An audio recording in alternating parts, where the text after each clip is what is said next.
بابر کے بعد تخت دلی پر بیٹھا ایک ایسا شہزادہ جو خواب تو اپنے باپ کے پورے کرنا چاہتا تھا، مگر تقدیر نے اس کے راستے میں طوفان لا کھڑے کیے۔ یہ کہانی ہے نصیر الدین محمد ہمایوں کی، ایک بادشاہ، ایک جلا وطن اور ایک خواب دیکھنے والے شہزادے کی، جس نے شکست کے بعد دوبارہ اٹھنا سیکھا۔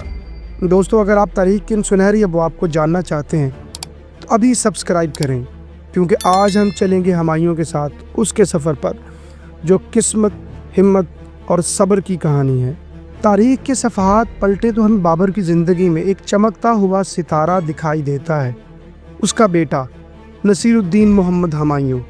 1494 کے بعد کے دنوں میں جب بابر وسط ایشیا کی فتوحات میں مصروف تھا، ہمایوں اس کی آنکھوں کا تارا تھا، ایک ایسا شہزادہ جو علم، شجاعت اور نرم مزاجی کا حسین امتزاج تھا۔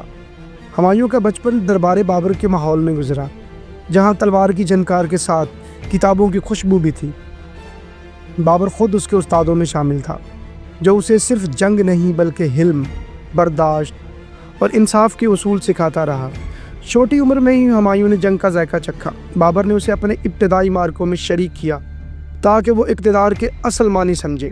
یہی وہ وقت تھا جب ہمایوں نے قیادت، وفاداری اور مشکل فیصلوں کا پہلا سبق سیکھا، لیکن قسمت کا پہیہ جلد گھوم گیا۔ 1526 کی پانی پت کی فتح کے کچھ ہی سال بعد جب مغل سلطنت نے اپنی بنیاد مضبوط کرنی شروع کی تھی، بابر کی صحت بگڑنے لگی۔ کہا جاتا ہے کہ اپنے بیٹے کی بیماری پر بابر نے دعا کی کہ اے اللہ، اگر میرا بیٹا بچ جائے تو اس کی جان کے بدلے میری جان لے لے۔ اور جلد ہی 1530 میں دلی کے قلعے میں ایک عظیم فاتح خاموشی سے دنیا سے رخصت ہو گیا۔ بابر کے جانے کے بعد صرف 22 سال کے بعد ہمایوں نے تخت دلی سنبھالا۔ ایک نوجوان بادشاہ کے کندھوں پر ایک وسیع مگر غیر مستحکم سلطنت کا بوجھ آ گیا۔ رعایا امید سے دیکھ رہی تھی اور دشمن طاق میں بیٹھے تھے۔ یہی وہ لمحہ تھا جب ہمایوں کے بچپن کے خواب حقیقت کے امتحان سے گزرنے والے تھے۔ بابر کا بیٹا اب صرف شہزادہ نہیں رہا، وہ مغل سلطنت کا بادشاہ بن چکا تھا۔ مگر یہ آغاز ایک ایسے سفر کا تھا جہاں ہر موڑ پر قسمت نے اس کا امتحان لیا۔ بابر کے بعد جب ہمایوں تخت پر بیٹھا تو سلطنت کا نقشہ وسیع ضرور تھا، مگر بنیادیں کمزور تھی۔ ایک طرف دشمن سلطنت کی کمزوریوں پر نظریں جمائے بیٹھے تھے، اور دوسری طرف دیوار کے اندر ایک خطرناک جنگ شروع ہو چکی تھی، خون کی جنگ بھائیوں کے درمیان۔ ہمایوں کے 3 بھائی کامراد مرزا، ہندال مرزا اور عسکری مرزا، ہر ایک کے دل میں تخت دلی کی خواہش جاگی۔ بابر نے چاہا تھا کہ بیٹے ایک دوسرے کے مددگار بنے، مگر اقتدار کی چمک نے انہیں دشمن بنا دیا۔ کامراد مرزا جو لاہور اور کابل پر قابض تھا، اکثر ہمایوں کے احکامات ماننے سے انکار کر دیتا۔ ہندال جو کم عمر تھا مگر حد سے زیادہ خود اعتماد، اکثر درباری سازشوں کا اعلی کار بن جاتا۔ اور عسکری خاموش مگر موقع پرست، ہمیشہ حالات کا فائدہ اٹھانے کے انتظار میں رہتا۔ دلی کے قلعے میں جہاں کبھی بابر کا سکون اور تدبیر گونجا کرتی تھی، اب بے یقینی اور بد اعتمادی کی فضا چھا گئی۔ سلطنت 4 حصوں میں بٹنے لگی، ہر بھائی اپنی فوج، اپنی سرزمین اور اپنی خواہش لے کر کھڑا تھا۔ ہمایوں کے لیے یہ سب ایک کڑا امتحان تھا۔ ایک طرف بیرونی خطرات بڑھ رہے تھے، دوسری طرف اپنے ہی بھائی اس کی پیٹھ میں خنجر کھونپنے کو تیار تھے۔ ایسے میں ہمایوں نے صبر اور تحمل کو اپنا ہتھیار بنایا۔ وہ جانتا تھا طاقت تلوار سے نہیں بلکہ اعتماد سے پیدا ہوتی ہے، مگر تاریخ نے اس کے لیے اتحاد نہیں، ایک مسلسل جدوجہد لکھی تھی۔ یہ وہ دور تھا جب مغل سلطنت بابر سے نہیں بلکہ اندر سے ٹوٹنے لگی تھی، اور ایک تنہا بادشاہ اپنے ہی خاندان کے سایوں سے لڑنے پر مجبور تھا۔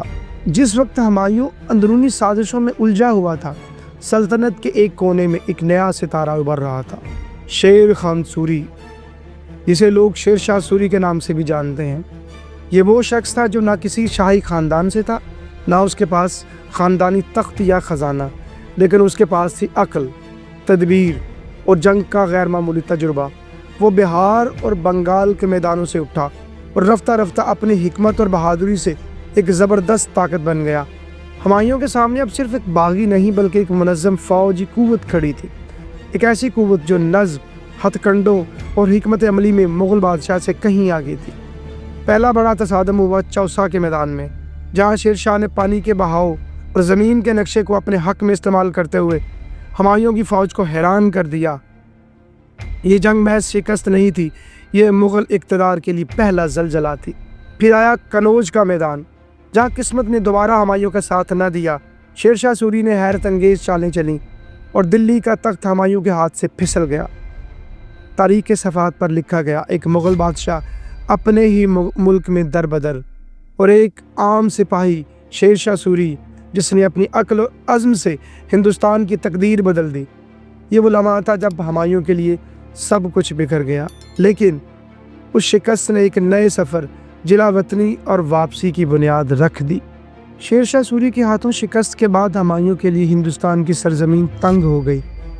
ایک وقت کا بادشاہ اب بے گھر، بے فوج اور بے تاج۔ دلی کے تخت سے نکالے گئے اس مغل شہزادے نے اپنی بیوی، چند وفادار ساتھیوں اور ایک ننھے سے قافلے کے ساتھ ریگستانوں اور ویران راستوں کا سفر شروع کیا۔ دھوپ، بھوک، پیاس اور غداری، ہر موڑ پر قسمت نے اسے آزمایا۔ کئی سرداروں نے منہ موڑا، کئی دوست دشمن بن گئے، لیکن ہمایوں نے ہار ماننے سے انکار کر دیا۔ اس نے سوچا، اگر زمین نے ٹکرایا ہے تو آسمان سے مدد مانگی جائے۔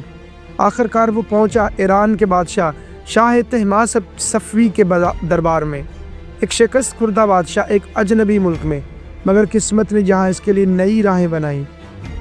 شاہ ایران نے نہ صرف اسے پناہ دی بلکہ فوج، اسلحہ اور عزت بھی لوٹا دی۔ ایران کی سرزمین پر ہمایوں نے دوبارہ خود کو پہچانا۔ یہ وہ لمحہ تھا جب ایک شکست خوردہ بادشاہ دوبارہ بادشاہ بننے کے راہ پر گامزن ہوا۔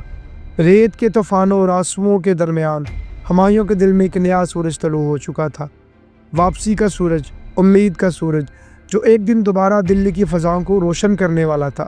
ایران کی سرزمین پر ملی نئی توانائی نے ہمایوں کے اندر وہ جذبات دوبارہ زندہ کر دیا جو شکستوں اور جلا وطنی نے ماند کر دیا تھا۔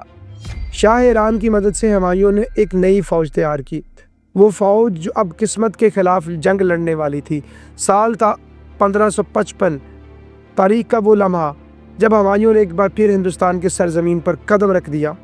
قندھار سے لاہور پھر دلی کی طرف بڑھتا ہوا یہ قافلہ اب صرف ایک بادشاہ کی نہیں بلکہ ایک خواب کی واپسی تھی۔ پانی پت کے میدانوں سے گزرتے ہوئے ہمایوں کی تلوار نے ایک بار پھر قسمت کا رخ موڑ دیا۔ دلی فتح ہوئی اور تخت دوبارہ مغلوں کے ہاتھ آیا۔ شاہ ایران کا دیا ہوا لشکر، ہمایوں کی قیادت اور ایمان کی وہ روشنی جس نے زوال کو عروج میں بدل دیا۔ مگر قسمت کا کھیل عجیب ہے، دوبارہ حاصل کیا گیا یہ تاج زیادہ دیر تک اس کے سر پر نہ ٹھہر سکا۔ محض 1 سال کے بعد وقت نے ایک بار پھر اس بادشاہ کو چھین لیا جس نے ہار ماننا نہ سیکھا تھا۔ ہمایوں کی واپسی صرف ایک سلطنت کی بحالی نہیں تھی بلکہ حوصلے، صبر اور ایمان کی وہ مثال تھی جو آنے والی نسلوں کو یہ سکھا گئی کہ زوال کے بعد عروج ممکن ہے۔ سال 1556 میں ہندوستان کی تاریخ ایک غیر متوقع دھچکے کا شکار ہوئی۔ ہمایوں جو جلا وطنی سے واپسی اور دوبارہ تخت پر بیٹھنے کے بعد تاریخ کے صفحات پر اپنا نام لکھنے کے قریب تھا، ایک معمولی حادثے کا شکار ہو گیا۔ محض ایک سیڑھی کے زوال نے اس نوجوان بادشاہ کو ہم سے چھین لیا جس نے فتح اور شکست دونوں کو ایک ساتھ برداشت کیا تھا۔ دلی کا تخت ایک بار پھر خاموش ہو گیا، مگر ہمایوں کی کوششیں اور حکمت عملی باقی رہی۔ اس کی زندگی کی سب سے بڑی میراث صرف تخت یا قلعے نہیں تھے بلکہ مغل سلطنت کے لیے بنیاد تھی، جو بعد میں اس کے بیٹے اکبر کے سنہری دور میں مکمل عروج پر پہنچی۔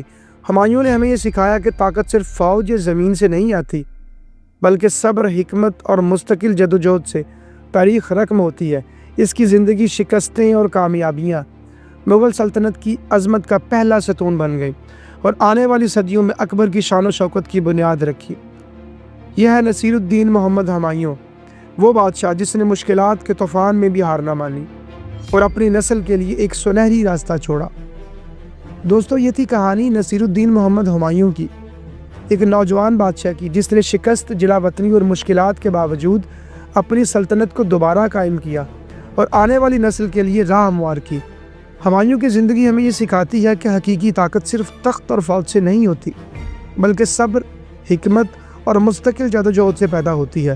ہر شکست، ہر ناکامی اور ہر امتحان نے اسے مضبوط بنایا اور مغل سلطنت کے سنہری دور کی بنیاد رکھی۔